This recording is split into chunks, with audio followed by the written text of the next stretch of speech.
الحمدللہ وکفا وسلام علی سید الرسل وخاتم الانبیاء اللہم صلی علی سیدنا محمد عبدک ورسولک وصلی کذالک علی جمیع الانبیاء والمرسلین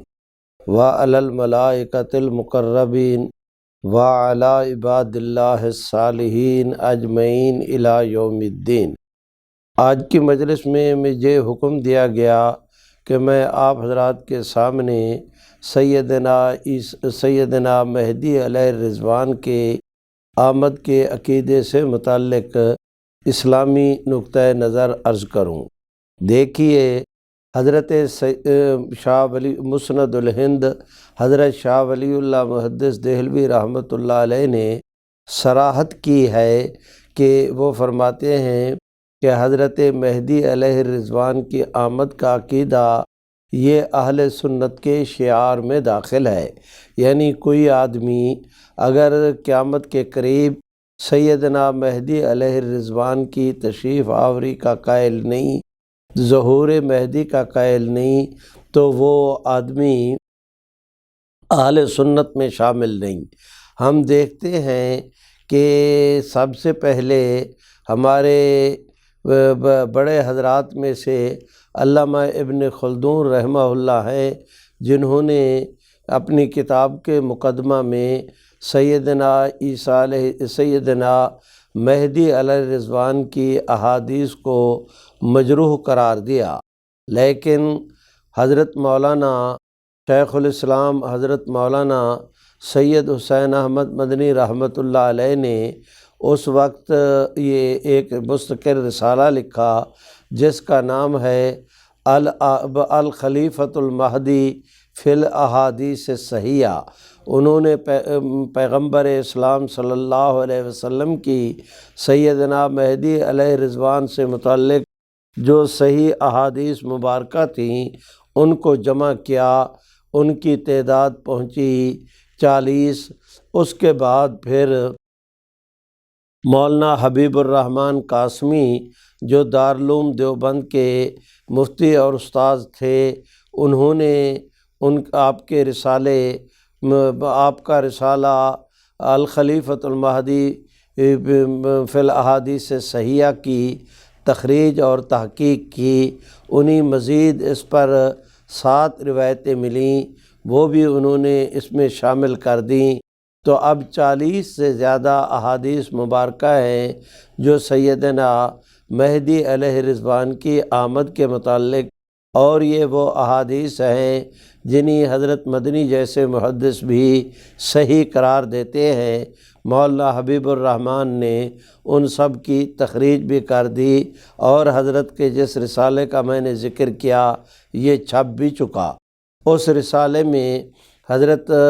مدنی رحمہ اللہ نے صراحت کی کہ علامہ ابن خلدون ہمارے بڑے حضرات میں سے ہیں، اور یہ کہ ان کا تاریخ کے اندر بڑا مقام ہے، لیکن حدیث شریف میں ان کی رائے کا اس لیے وزن نہیں کہ وہ محدثین میں ان کا شمار نہیں، ان کا شمار مورخین میں ہے۔ تو اس وضاحت اور صراحت کے بعد، وہ احادیث شریف کے ذکر کے بعد، اب میں درخواست کرتا ہوں کہ ہماری احادیث یہ جو سیاستہ ہیں، اکثر و بیشتر کتابوں میں سیدنا مہدی علیہ الرضوان کی آمد پر مستقل ابواب قائم کیے گئے اور احادیث کو اس کے اندر جمع کیا گیا۔ بعض دوست جو ہے وہ کہہ دیتے ہیں کہ بخاری شریف اور مسلم شریف میں ان سیدنا مہدی علیہ الرضوان کی آمد کی احادیث درج نہیں، تو ایک تو ان حضرات سے یہ بات پوچھنے والی ہے کہ یہ کہاں لکھا ہے کہ تمام تر جو صحیح روایتیں ہیں وہ صرف بخاری اور مسلم میں ہیں، اس کے علاوہ کسی اور حدیث کی کتاب میں کوئی صحیح روایت نہیں، یا یہ کہ صحیح روایات صرف بخاری اور مسلم میں جمع ہو گئیں اور کہیں ان کا وجود نہیں۔ ایک تو یہ بات کہ ان کا یہ مطالبہ صحیح نہیں، یہ تو مطالبہ کریں کہ کوئی صحیح حدیث پیش کی جائے، یہ مطالبہ نہ کہیں کہ بخاری اور مسلم میں یہ روایات نہیں، تو لہٰذا ان روایتوں کا اعتبار ہی نہیں، اصولاً ان کا یہ اعتراض بنتا نہیں۔ دوسرا یہ کہ میرا موقف یہ ہے کہ جو حضرات اس طرح کی سیدنا مہدی علیہ رضوان کی آمد کا انکار کرتے ہوئے بخاری اور مسلم کو بطور دلیل کے لاتے ہیں، وہ بھی غلط بیانی سے کام لیتے ہیں۔ مثلاً مسلم شریف کے اندر روایت ہے کہ جس وقت حضرت سیدنا عیسیٰ علیہ السلام نازل ہوں گے تو اس وقت فیقول امیرہم تعال فصلی لنا، کہ اس وقت جو مسلمانوں کے امیر ہوں گے وہ انہیں ارشاد فرمائیں گے کہ حضرت تشریف لائیں، نماز پڑھائیں۔ یہ فیقول امیرہم یہ مسلم شریف کے الفاظ ہیں۔ جب سے یہ مسلم شریف لکھی گئی اس سے لے کر آج تک تمام تر شارحین مسلم کا اس امر پر اتفاق ہے کہ فیقول امیرہم سے مراد سیدنا مہدی علیہ رضوان ہیں۔ تو یہ کہنا کہ سیدنا مہدی علیہ رضوان کا مسلم شریف کے اندر تذکرہ نہیں، یہ بات خلاف واقعہ ہوئی۔ سیدنا مہدی علیہ رضوان کا مسلم شریف کے اندر بھی تذکرہ موجود ہے، جیسے کہ میں نے حدیث شریف عرض کی۔ اسی طرح بخاری شریف میں ہے کہ جب حضور علیہ السلام نے فرمایا والذی نفسی بیدہ لیوشکن ان ینزل فیکم ابن مریم و امامکم منکم، سیدنا مسیح علیہ السلام کے متعلق فرمایا ینزل فیکم، اور حضرت مہدی کے متعلق فرمایا و امامکم منکم، ایک کے متعلق فیکم کے الفاظ ہیں کہ وہ نازل ہوں گے تمہارے اندر، ایک کے متعلق ہے کہ تمہارے امام تم میں سے ہوں گے، تو وہ جو ہم میں سے ہمارے امام ہوں گے۔ تمام تر شارحین بخاری کا اس امر پر اتفاق ہے کہ اس سے مراد سیدنا مہدی علیہ رضوان ہیں۔ مشکوٰۃ شریف کے تو بخاری شریف میں بھی سیدنا مہدی علیہ رضوان کا ذکر موجود ہوا۔ اور اب میں عرض کرتا ہوں کہ مشکوٰۃ شریف کی روایت ہے کہ رحمت عالم صلی اللہ علیہ وسلم نے ارشاد فرمایا من ولد فاطمہ، کہ سیدنا مہدی علیہ رضوان سیدہ فاطمہ کی اولاد میں سے ہوں گے۔ ہمارے محدثین حضرات نے تصریح کی کہ وہ حسنی حسینی سادات میں سے ہوں گے، ان کے جو ہے وہ آباء و اجداد کا تعلق وہ سادات حسنیہ حسینیہ میں سے ہوگا، سیدہ فاطمہ کی اولاد میں سے ہوں گے۔ اب حضرت سیدنا مہدی علیہ رضوان کے متعلق صراحت ہے اس امر کی کہ وہ مدینہ طیبہ میں پیدا ہوں گے اور وہاں پر جوان ہوں گے، پلے بڑھیں گے، مکہ مکرمہ کے اندر تشریف لائیں گے، بیت اللہ شریف کا طواف کر رہے ہوں گے۔ طواف کی حالت میں شام کے ابدالوں کی جماعت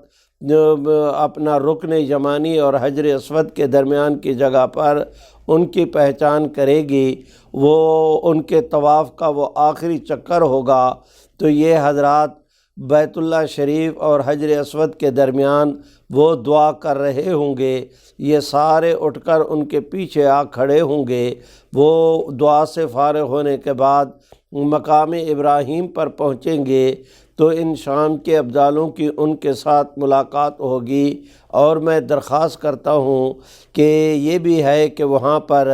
یہ مسلمان ان کی بیعت کریں گے۔ تو سیدنا مہدی کا نام حضور علیہ السلام نے فرمایا، ابو داؤد شریف کی روایت ہے کہ فَيَكُونُ اسمہ اسمی و اسم ابیہ اسم ابی او کما قال، فرمایا رحمت عالم صلی اللہ علیہ وسلم نے کہ حضرت سیدنا مہدی علیہ رضوان کا نام میرے نام پر ہوگا۔ آپ صلی اللہ علیہ وسلم کا نام محمد تھا تو مہدی کا نام بھی محمد ہوگا۔ حضور علیہ السلام نے فرمایا ان کے والد کا نام میرے والد کے نام پر ہوگا۔ سیدنا مہدی علیہ رضوان کے والد کا نام عبداللہ ہوگا، اس لیے کہ پیغمبر اسلام کے والد گرامی کا نام بھی عبداللہ تھا، وہ ان کا نام محمد ہوگا، والد کا نام عبداللہ ہوگا۔ حسنی حسینی سادات میں سے ہوں گے، مدینہ طیبہ کے اندر پیدا ہوں گے، مکہ مکرمہ میں تشریف لائیں گے، طواف کریں گے، طواف کے درمیان میں ان کو پہچانا جائے گا اور مسلمان ان کی بیعت کریں گے، اور اس کے بعد سیدنا مہدی علیہ رضوان دجال اطلاع ملے گی کہ دجال کا خروج ہو گیا ہے، اور وہ شام کے جو ہے عراق اور شام کے راستے سے خروج کر کے وہ بیت المقدس کی طرف بڑھ رہا ہے، تو سیدنا جامع دمشق کی طرف یہ سیدنا عیسیٰ علیہ السلام کا نزول ہوگا، سیدنا مہدی علیہ رضوان سیدنا مسیح علیہ السلام کا وہاں پر جامع دمشق کے اندر اکٹھ ہوگا، پھر یہ حضرات بیت المقدس جائیں گے تو وہاں پر یہ نماز پڑھ رہے ہوں گے، 70,000 جو ہے وہ اپنا دجال اپنی فوج کے ساتھ بیت المقدس کو آ کر گھیرے گا۔ نماز پڑھنے کے بعد یہ حضرات اس کے تعاقب کے اندر نکلیں گے۔ تو یہ تمام تر احادیث شریف کی یہ تفصیلات ایک ایک واقعہ کی، اور یہ بھی ہے کہ سیدنا مہدی علیہ رضوان جس وقت تشریف لائیں گے، سیدنا عیسیٰ علیہ السلام قیادت کریں گے، حضرت سیدنا مہدی ان کے نائب اور ان کے جرنیل ہوں گے۔ سیدنا مہدی علیہ رضوان 47 سال کی عمر جس وقت مسلمانوں کی بیعت کریں گے تو اس وقت ان کی عمر 40 سال کی ہوگی۔ 7 سال وہ دنیا میں بطور مسلمانوں کے پیشوا اور رہنما کے مسلمانوں کی قیادت کریں گے۔ سیدنا عیسیٰ علیہ السلام تشریف لائیں گے تو 2 سال سیدنا مہدی علیہ رضوان سیدنا مسیح علیہ السلام کے ساتھ مل کر اسلامی خدمات، مسلمانوں کے ایمان عقیدے، ان کے جان مال کے بچاؤ کی جتنی ممکنہ تدبیریں ہیں انہیں بجا لائیں گے۔ عیسیٰ علیہ السلام سیدنا مہدی علیہ رضوان 2 سال اکٹھے ہوں گے، پھر سیدنا مہدی علیہ رضوان کا انتقال ہوگا۔ سیدنا مسیح علیہ السلام ان کی نماز جنازہ پڑھائیں گے، اور ایک روایت کے مطابق ان کی تدفین بھی بیت المقدس کے احاطے کے اندر ہوگی۔ یہ تمام تر صراحتیں یہ ایک ایسا عقیدہ ہے کہ جنہیں حضرت شاہ ولی اللہ محدث دہلوی نے فرمایا کہ ان کو ماننا اہل سنت کے شعار میں داخل ہے۔ تو میں درخواست کرتا ہوں کہ سیدنا مہدی علیہ رضوان سیدنا مسیح علیہ السلام کا یہ جو ایک دوسرے کا معاون و مددگار بن کر دین اسلام کی خدمات کو سر انجام دینا، یہ دونوں شخصیتوں کا سالوں تک ایک ساتھ اکٹھا رہنا، یہ بھی عجیب اتفاق ہے کہ بہت ساری باتوں کے اندر انہی مماثلت ہے، اور وہ مماثلت یہ کہ سیدنا عیسیٰ علیہ السلام کی بھی ان کے ساتھ یہودیوں نے اس حد تک دشمنی کی کہ معاذ اللہ ان کے نسب کے اوپر طعن کیے۔ ان کے دوستوں میں دوست کہلانے والے مسیحیوں نے ان کی جو ہے وہ محبت کے اندر اتنا غلو کیا کہ انہیں جو ہے اللہ رب العزت کا بیٹا قرار دیا۔ مسیحی سرے سے ان کے منکر، یہودی ان کے سرے سے منکر، مسیحی ان میں غلو کرنے والے۔ یہی مماثلت سیدنا مہدی علیہ رضوان میں بھی پائی جاتی ہے کہ حضرت سیدنا مہدی علیہ رضوان کی خارجیوں نے اس حد تک مخالفت کی کہ سرے سے ان کے آنے کا انکار کر دیا۔ روافض نے اس حد تک ان کی محبت میں غلو کیا کہ ان کو نبیوں سے بھی افضل قرار دینے لگ گئے۔ تو یہ دونوں حضرات اعتدال کے دونوں طبقے، جس طرح یہودی اور مسیح حضرت سیدنا مسیح ابن مریم کی محبت اور بغض میں صحیح راستے سے ہٹ گئے، اسی طرح سیدنا مہدی علیہ رضوان کے متعلق روافض و خوارج محبت اور دشمنی میں اس حد تک انہوں نے غلو سے کام لیا کہ یہ صحیح راستے سے ہٹ گئے۔ باقی رہے اہل اسلام تو وہ سیدنا عیسیٰ علیہ السلام کے بارے میں اتنا کہتے ہیں کہ مل مسیح ابن مریم الا رسول، کہ سیدنا مسیح علیہ الصلاۃ والسلام اللہ رب العزت کے رسول تھے، اور مہدی علیہ رضوان کے متعلق یہی مسلمانوں کا عقیدہ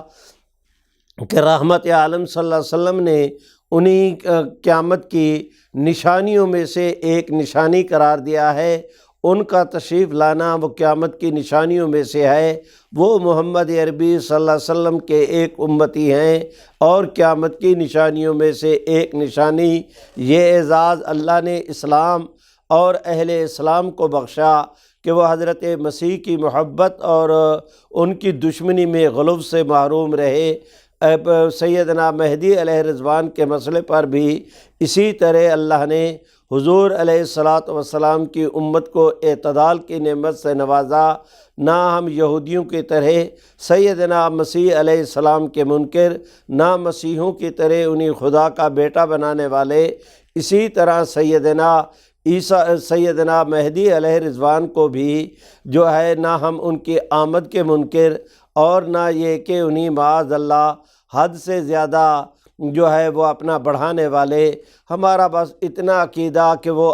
سیدنا مسیح اللہ کے رسول تھے، سیدنا مہدی علیہ رضوان محمد عربی صلی اللہ علیہ وسلم کے امتی، اور جس وقت تشریف لائیں گے وہ حضور علیہ الصلاۃ والسلام کی امت کی قیادت اور سیادت کا فریضہ سر انجام دیں گے۔ جب سیدنا عیسیٰ علیہ السلام آئیں گے تو امت کی قیادت ان کے سپرد ہوگی۔ حضرت سیدنا مہدی علیہ رضوان ان کے معاون اور مددگار ہوں گے۔ تو یہ اہل اسلام کا عقیدہ ہے، اور یہ ایسا عقیدہ ہے کہ 1400 سال سے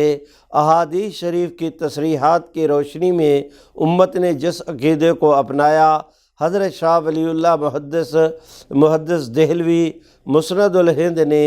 اسے اہل سنت کا شعار قرار دیا، تو حضرت مہدی علیہ رضوان کے متعلق اسلام کا اہل اسلام کا یہ ایمان اور عقیدہ ہے۔ اور اس سے زیادہ جو ہے وہ اپنا اس کے اندر منہ شگافی نکالنا، اس کا انکار کرنا یا اسے حد سے بڑھانا، وہ بالکل اعتدال کی راہ سے وہ اپنا ہٹی ہوئی بات ہے۔ حق تعالی ہمیں اہل اسلام کو، مسلمانوں کو اپنا اثاثہ سنبھالنے کی 1400 سال سے جو امت کا ایک معمول چلا رہا ہے، اسے اپنانے کی توفیق عطا فرمائے۔ بس آج کی مجلس میں اہل اسلام کا سیدنا مہدی علیہ رضوان کے حوالے سے جو عقیدہ ہے وہ میں نے عرض کر دیا۔ اس پر یہی عرض کرتا ہوں، اقول قولی ھذا استغفر اللہ لی ولکم ولسائر المسلمین، آمین یا الہ العالمین۔